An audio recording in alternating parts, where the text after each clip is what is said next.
the United Kingdom's Prime Minister visited India with one of the largest trade delegation, which includes more than 125 corporations and the associated aspects people. Generally, whenever in the Western countries or the developed countries, when they are employing any specific individual or when you are residing over there, they will ask you to contribute to their health services related scheme. If there is any project, Indian bidders in UK, UK's bidders in India can also opt for the government procurement. When there will be professional mobility, in that particular case, it will be more immigration from India to UK, even from UK to India, and in that case, there may be certain issues regarding this.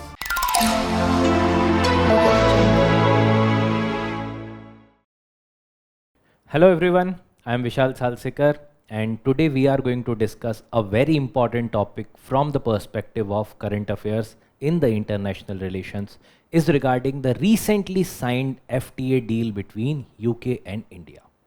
Now, that particular deal was signed in the month of July 2025. But why we are discussing it right now? Because yesterday only the United Kingdom's Prime Minister visited India with one of the largest trade delegation, which includes more than 125 corporations and the associated aspects people. Now, you might have seen already that viral video where the Prime Minister of UK was announcing from the cockpit of the plane where they were boarded, and he seemed to be very happy with respect to this particular historic trade deal between India and UK. So in that particular context, it's very important now from the examination perspective, because again and again, when the negotiations were going on, when the deal was signed, and now when the Britain's Prime Minister is in India, all these point of time, this FTA deal was there in news, and that's why it is important to have a detailed deconstruction of this particular topic. Right. So in today's discussion, we are going to discuss regarding the trade agreements. We are going to talk about the importance of this particular deal along with the important provisions. We will also see certain kind of drawbacks or maybe the issues or the red lines that are still persisting and the way ahead in this particular regard. So let's start the discussion. Now, the UK's largest trade delegation to India, what does it mean for the FTA? Because the FTA has been signed and now it is going to enact, or basically it will start getting implemented at different level, and we have to see that how it is faring. Right now, having discussed about this term FTA, first let's try to understand that what different trade agreements are. So in short, let's discuss about a brief idea with respect to different trade agreements that are mentioned in this particular infographic that you are able to see. So the first step is the Preferential Trade Agreement. See, the Preferential Trade Agreement between two countries is generally an agreement where they start cooperating in the economic manner. What they do, they start cooperating in order to exchange the goods and services. Basically, it can be certain products they identify that can be traded freely or without any specific tariff. So when for certain goods or services they are identifying that yes, these particular goods and services ke liye we can reduce the tariff or we can remove the tariff, in that particular case this agreement is known as the Preferential Trade Agreement. That means we are providing preferential trade between two countries. We are providing certain preferential product. Now in that case, here there is a concept of the positive list which says ki bhai dekho, in this particular list, jo products mentioned, what products are mentioned, these products are going to get the preferential access in the each other's market. So this is the PTA. The expanded version of this PTA, jahan par these countries, which two countries are cooperating in order to facilitate the exchange of goods and services for majority of the product without any tariff or with minimal tariff. In that case, it is known as the Free Trade Agreement. तो यहाँ पर in the PTA it was very selective items which were kept tariff free, but here it is the large amount of item and only few selective one which are for concern between these two countries because of, let's say, their population or any other aspects jahan par they do not want to reduce the tariff. That's why there is a concept of the negative list in the FTA agreement, this negative list says कि in this particular list जो भी products mention है, whatever products are there, they will not be gaining the preferential or the free access. These products पे we are going to charge the tariff. That means here it was the positive list जहां पर there will be preferential access. Here there is a concept of negative list for a few products जिन्हें prevent किया गया है in order to get the free access.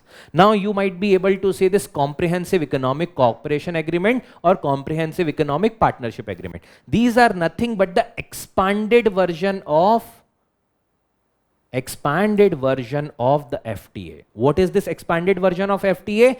Basically, see, FTA, if we are talking, let's say, only about goods, because generally hota kya hai, sometimes the countries are only cooperating for goods.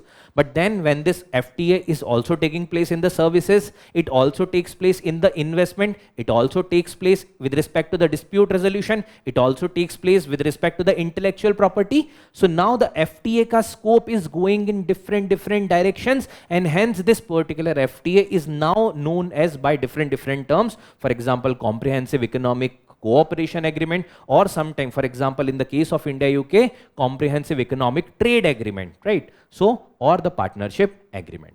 Now, this is also the FTA, so do not get confused, right? But FTA with a larger scope, right?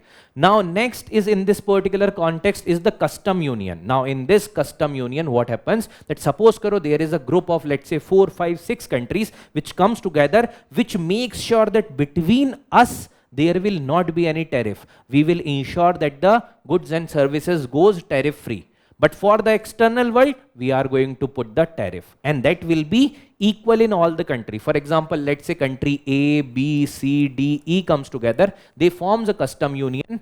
Between these particular countries, there is no such tariff that is there. So the free movement of goods and services will be there. But for the external world, they are going to have the common tariff. So for the external world, there is a concept of common tariff, right? So this is the custom union. Now, having discussed about the custom union, now what is common market and the economic union? So the common market or the common economic area simply means that between these particular countries, let's say the case of ASEAN, generally we talk about ASEAN in the case of the common economic area. In that case, what we are talking about, that there will be movement of the goods, services, people, capital, investment, that will be free. That means there is no such restriction, and there will be roughly equivalent tariff on the other countries. So in that case, free movement of the labor, capital, harmonized technical standards, these will be there. Means we are moving towards the better economic cooperation. Lastly, or we can say the ultimate cooperation is in the form of the economic union.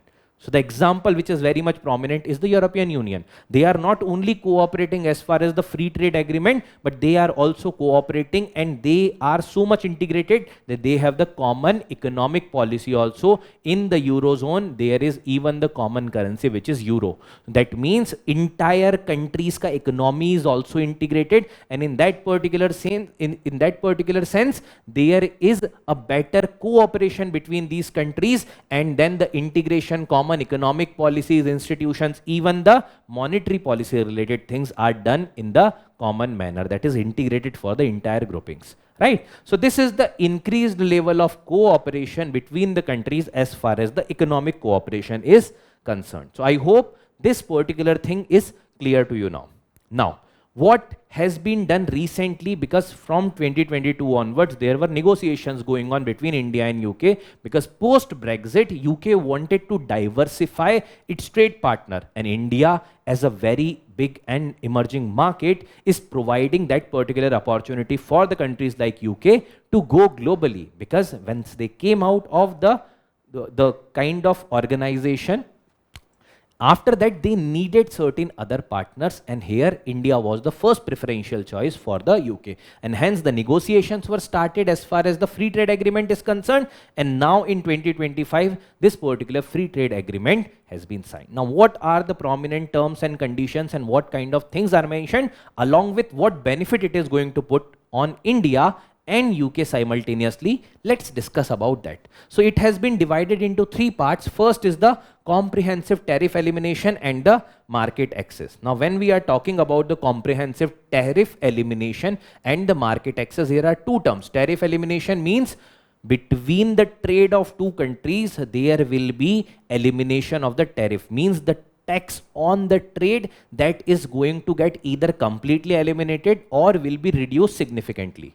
Now when we are talking about the tariff elimination, means once the product is going from India to UK or UK to India, there will be substantial elimination of tariff. So when we are talking about India to UK, in that particular case it is mentioned that roughly 100% of total value जो है that will be getting free access in UK. That is very very significant because India का agriculture sector can get the preferential access in the UK's market, and specifically for the rich and the niche sector India can provide a lot of alternative. Simultaneously the UK's product in India, roughly there will be help to, we can say 90% of the product values which are being exported. So jitna export hota hai from the side of UK to India, roughly 90% of the value of the trade is going to get benefited. But it's not like that equal things are going to be provided, because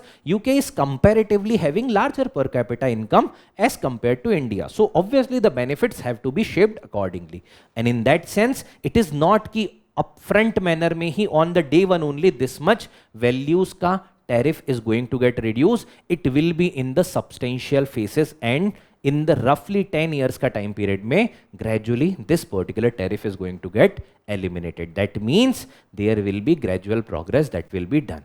Clear?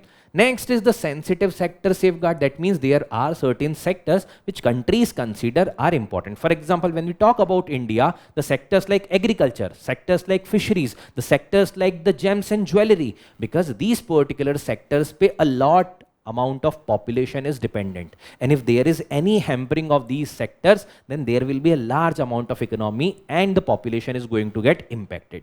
That's why there are safeguards that are being provided for the sensitive sector, specifically for the fisheries, specifically for the agriculture like the cereals, pulses and all. Even apart from that, whether it is artificial diamonds, whether it is gold, in all these sense mein, there have been safeguards that are being kept in order to prevent the exploitation by these kind of free trade agreement. Similarly, there are also the bilateral safeguard. What are these bilateral safeguard? Now, when we are talking about that, India से UK में जो products जाएंगे, that will be getting roughly 100% of their value exempt from the taxes. So in that particular case, UK's product are also getting preferential access in India. There are chances कि certain sectors में there may be flooding of the UK's products in India or vice versa, like Indian products in UK. So in that case, in order to safeguard that, there is bilateral safeguards that are being provided कि भाई country can then in that particular case raise certain amount of tariff up to some level जितना mention किया गया है, so that there will be, despite having FTA, some bilateral safeguards that are being provided in order to prevent the crushing of the economy because of the benefits of this particular trade agreement. Clear? So this is regarding the comprehensive tariff elimination and the market access. Next is regarding the service revolution and the professional mobility.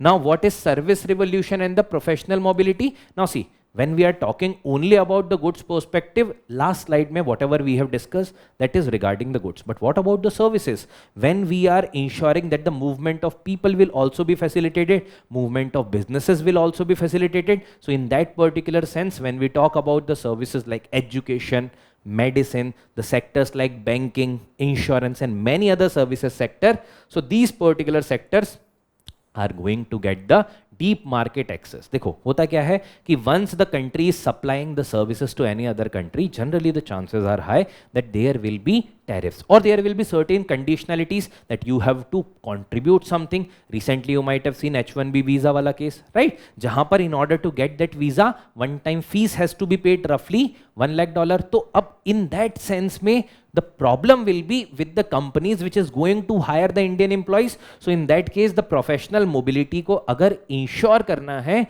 in that sense you have to provide some concession. So with this FTA, there will be deeper market access for whether education field, whether it is medicine, whether it is any other field, they are going to get the deep market access. Next, it is enhancing the professional mobility. Now, when the businesses are cooperating with each other, there will be sometimes the need for moving the people within same company, but from one location to another location, sometimes for the business meetings, sometimes for certain kind of independent professionals who need to ensure the mobility in order to get access to the benefits available in the other country.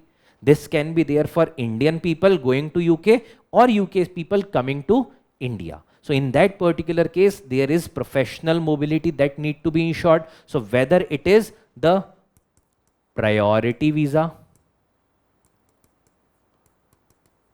or long-term visa,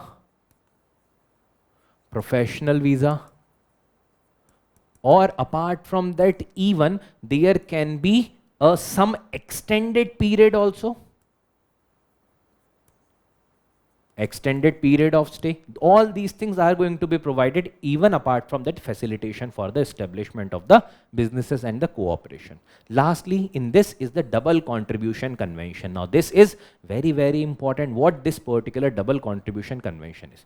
Generally, whenever in the Western countries or the developed countries, when they are employing any specific individual or when you are residing over there, they will ask you to contribute to their health services related scheme. For example, simply the insurance scheme. For in that case, what happens that suppose karo if you fall sick or if there is any need for the medical emergency, in that case that insurance is going to help you with respect to mitigating the financial aspects. Now suppose karo if a Indian employee who might be the employee of the Tata Consultancy Services or any other company is going to UK. Now that person is supposed to pay for the insurance facility within India also and also in UK, if there would not be any kind of double contribution convention. But as per this, there is the exemption for the 3 years.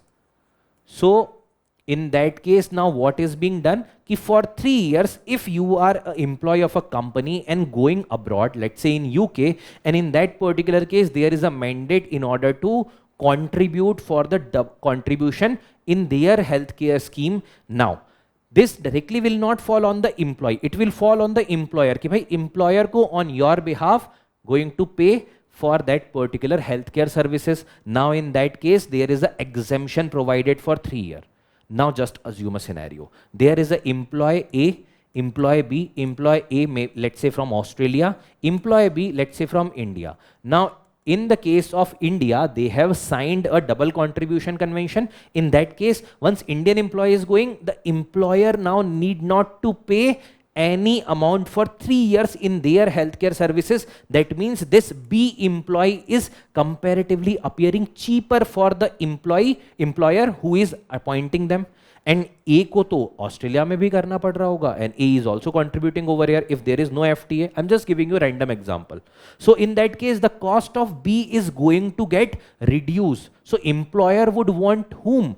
B or A? The answer is B, right? क्योंकि B का cost कम हो रहा है because there is the exemption provided. यहाँ पैसा नहीं देना पड़ रहा है employer को, and that's why B की डिमांड ज्यादा होगी और the employee from the India is going to get increase. The demand is going to increase, and that's how this double contribution convention, which is providing the exemption for 3 years, is going to benefit the people from India in order to get the preferential jobs. And this is the major service revolution. This is for 3 years, but this is going to help you with respect to reducing the cost at the employer's end.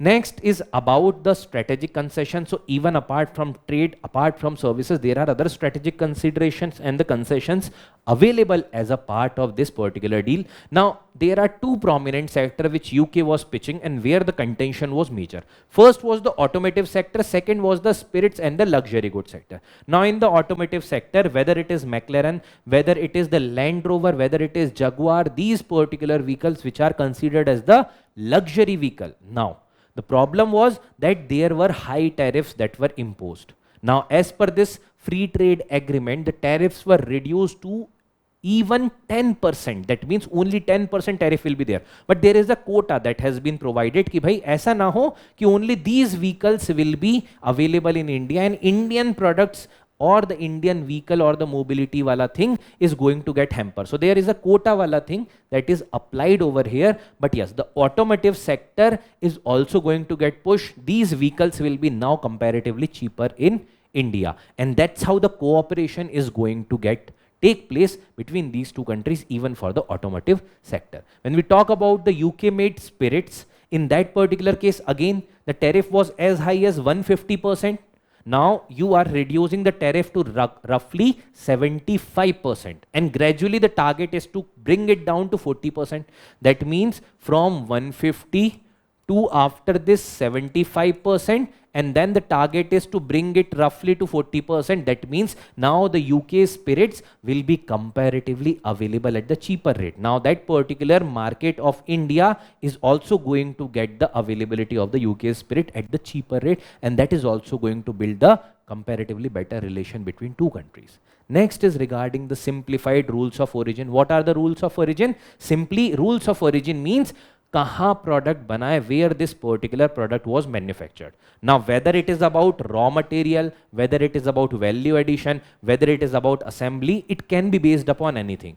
But generally, the conditionalities that are being put about this particular rule of origin are generally stringent in the Western country. Now, in this particular FTA, they have simplified it. What they are saying that, see, it is based upon the self-certification, based upon what you are claiming it for the rules of origin. Because see, if you want to get benefit of this trade deal, the rules of origin have to be applied. Otherwise तो होगा क्या कि India can take a cheaper product, let's say from country X, and then can supply to UK. It will disrupt the UK's market. That's why there is the condition of the rules of origin is mentioned generally in the trade agreement. Now in this particular case, there is even the aspect of self-certification. कि भाई देखो, we as a firm can self-certify that based upon this thing, there is rules of origin law applied कि whether ये पूरा India में assemble हुआ है or whether it is completely manufactured in India or whether the raw materials procured from India, labor utilized from India. So in all the ways, it will be now available. And for certain category of product or certain value के below product में, even there is no need for the rules of origin. And also the certificate which are being provided for the rules of origin, now the digital certificates will also work. So that means it is talking about the digitalization, it is talking about the ease of doing business, it is also talking about the flexibility, which is very, very important thing. Next is about the government procurement. Now see, generally what government does, whenever the trade deals are there, generally that is confined to the private sector. They say कि भाई government sectors में you should not intervene.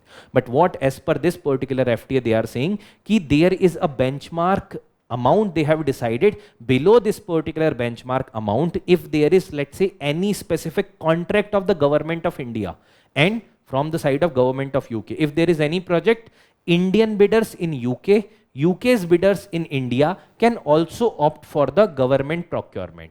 That means now government contractor जो होते हैं, in that particular case also India's firms in UK, UK's firms in India will be eligible, but up to certain limits which is mentioned. That means it will open the market of the investors from UK in India and India to UK. That means that will facilitate, and eventually all these things, don't you think so, that is going to boost the trade between two countries. Roughly it is, if I talk about the rough value, you can assume 59 to 60 billion dollar is the value. 58-59 billion dollar के around अभी trade है between these two countries. The target is to keep it by 2030 to make it double. मतलब Through all these things, the target is to reach to roughly double as far as the trade is concerned. And eventually you see the terms and conditions, and there is high potential that the target can be double. The achievement of this particular target of doubling the trade between these two countries, like from 5960 to roughly $120 billion, that can be even possible by that timeline which is mentioned. Lastly is the mutual recognition of the professionals degrees. For example, let's say if the doctor who has taken degree from India certified by the Indian authority, now that particular degree ke regarding with there are discussions going on, that degree will also be valid in the other country like the UK. Similarly, their professionals are also getting degrees and that will be valid in India. That means it is the mutual recognition of the qualification. That means after that you again need not to go through that examination cycle in any other country. For example, suppose karo if there is a doctor in UK and who is certified with their authority, they can come to India and practice without giving any other tax.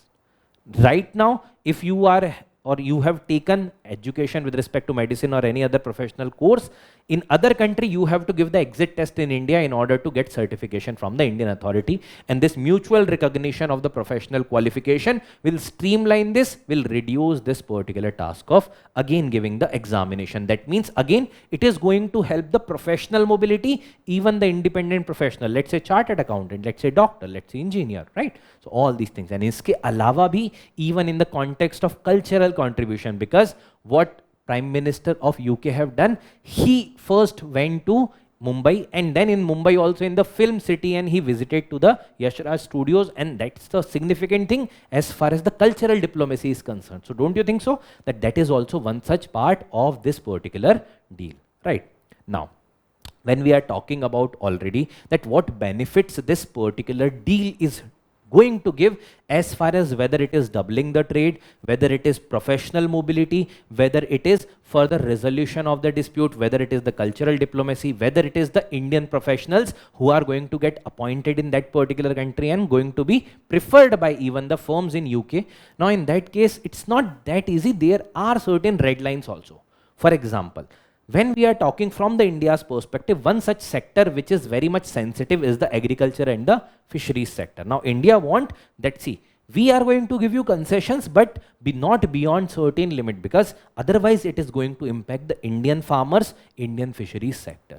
And a large amount of population, we can say loosely roughly 50% population is dependent on that. And if we are going to give a lot concession, then there will be issues regarding this. So India's red line is to protect its domestic sector, because in these two countries, which country is comparatively more developed? It is Britain, because of their historical aspects, right?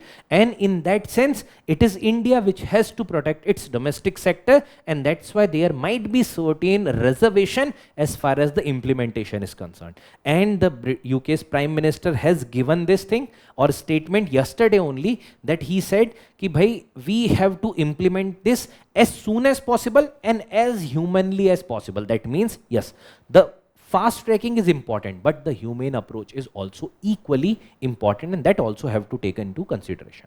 What are the issues from the UK side? It's not like only the India which is facing the issue. Even UK have certain reservation. For example, a few days back you might have seen certain protests that were going on in across UK regarding the immigration.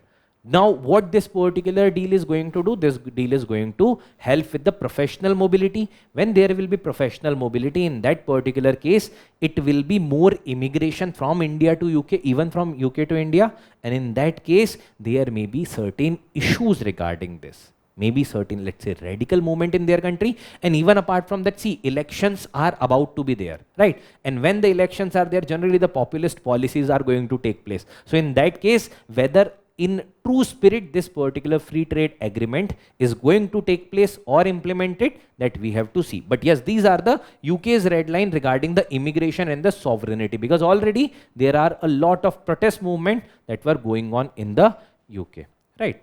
So these are the issues. And apart from that, yes, this is the at the government level, that how they would want to cooperate, how they want to go further with this particular deal, and how effectively they want to implement this particular deal. Now, having discussed about the constraint, the last thing is regarding the future prospect, because this has set a template. Now, India is already having issues with respect to the signing of the free trade agreement with EU. But right now there are certain issues with respect to the India and US regarding the tariff policy. We have already discussed regarding this. Now when the tariff related issues are already going on, India is in search of a lot market, whether it is the Eurasian zone, whether it is the European zone, it can become a template for that. So basically the way India negotiated with UK in order to get the deal which is equitable for both the countries. Similarly, now this can become the template when we are struggling with UK, not UK, USA, in that particular sense where we are having the tariff issue and there were secondary sanction and also a long pending FTA deal with the European Union, which it can become the template for that particular deal because kahin na kahin demography is similar. So apart from that, there is a need for, as far as we talk about this particular deal, there is a need for regulatory harmonization because both the countries have different sets of regulation. When we are talking about regulatory harmonization, it is very important in order to go with this in a fast track mode with more will to develop a comparatively better harmony between the firms, right? And there should be regulatory recognition of differences and then work upon to harmonize that. Next is the capacity building. Obviously, see, Indian agricultural practices can learn from UK. India can give a lot to UK in return also. So in that particular case, there is a need for capacity building. There can be even at the civil society level, even the state to state, even the center to center level, there can be a lot cooperation and the capacity building even with the private firms and all, and there is a brilliant opportunity available with this particular trade delegation which has just arrived in India. Lastly, the monitoring system. See, when these particular deals are, history says that India did not went well, or generally India was on the losing side as far as the FTAs are concerned. The main reason is that generally with majority countries the FTAs were signed in the context of goods, but India ka jo beneficial aspect or India ka jo advantageous aspect hai, that is the services. So here in this deal the more focus has been put towards the services sector, and that is going to boost the target of doubling the trade volume, and that's why the monitoring is very important. That's why the comprehensive reviews are important. That's why we should not replicate the mistakes which we might have committed as far as signing the deals with ASEAN, because in that case when we have not incorporated services, the issue that the ASEAN countries got the benefit roughly 75%, India got only 25% as far as the increased trade volume. So those things were taken into consideration, but the review, the timely appraisal of this particular agreement is also very, very important in order to get the maximum out of this particular deal, right? So from the examination perspective, generally broadly India and UK relation, and in that one such prominent thing which is the economic aspect and the trade deal. Now broader India-UK relation mein, this is a very important aspect that you can cover, and I have tried to give you all the possible dimensions in this particular regard. Now I hope that whatever we have discussed is clear to you, and this is the analytical aspects. Try to make your own notes based upon this discussion, and definitely this particular thing is going to help you with the examination when there is a question asked regarding this. So I hope the things are clear to you. Thank you everyone. Have a great day.